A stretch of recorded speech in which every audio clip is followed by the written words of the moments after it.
Welcome back, friends, to our monthly dessert collaboration.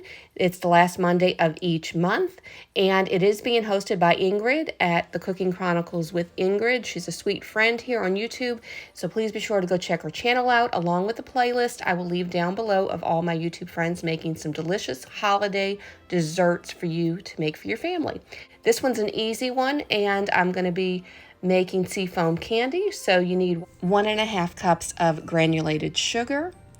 You will also need 1 tablespoon of butter, a 1/4 cup of water, 1 tablespoon of baking soda, and I recommend sifting it so you don't have all those little, hard pieces in it, a 1/4 cup of honey, a candy thermometer, and some milk chocolate chips, or you can use semi-sweet if you'd like.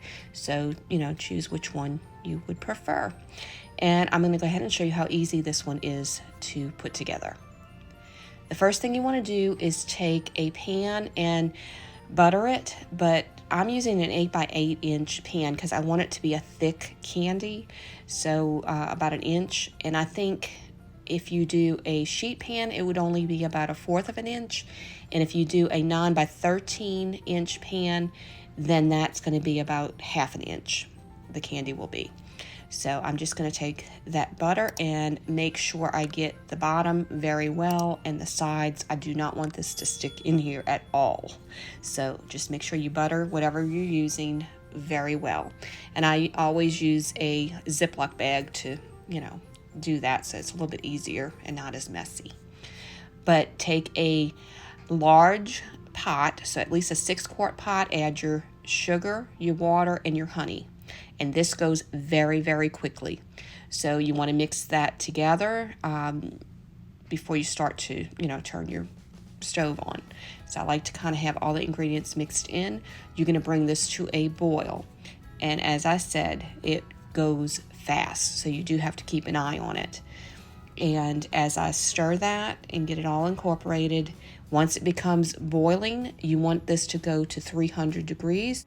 Once it reaches the boiling stage where it's bubbling, do not stir it anymore. Put your candy thermometer in your pot and let it reach 300 degrees. As soon as it reaches 300 degrees, turn it off, whisk in that baking soda, and you can see it start to get fluffy and expand. And you're going to take and immediately, once that's stirred in, start adding it to your pan. And my daughter is filming this. It was a quick process, I will say. So you do need to work fast. And I did not realize, how quickly it reached that 300 mark. So you're going to put it in your pan and let this sit. Do not touch it, and do not even spread it out, and let it cool completely. Now, I've made this before, except I made it on a sheet pan. This just was hard to get out in a pan, even though I buttered it. So I did get some chunks out of it, and they're not supposed to be perfect. They're, kind of just broken up. So I would suggest doing this on a sheet pan and putting some parchment paper down and do it that way, because it's a little bit easier to deal with as far as breaking it up. But you would, if you want, you can coat these with chocolate, and you take the chocolate chips, just melt it and just add it to your bowl and coat it, and then you're going to just put it onto the parchment paper and let these set up. And I find with the chocolate chips, you usually have to put it in the refrigerator, let it set up a little bit. And if you do this with the chocolate chips, I would store them in the refrigerator to keep that, coating on. But these are crunchy bars, and this is kind of where, like the Honeycomb Seafoam candy is kind of replicating, I guess.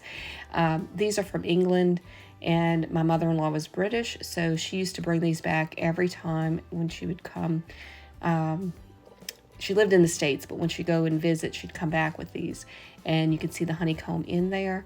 And so you can get these on Amazon. I forget if they're a little pricier, but they're very, very good. So if you don't want to make this kind of candy, you can always buy that online. There's also British food websites that you can order the crunchy bars from. They have lots of different British type items there. But these really were good. Like I said, I tried it differently in a different pan this time. I wish I wouldn't have, and just stuck with the, sheet pan, but I just wanted them a little thicker than how I normally make them. But definitely an easy recipe to make. And I hope that you enjoyed the video, and please don't forget to check Ingrid's channel out along with that playlist down below. And I hope that you get some good holiday dessert inspiration.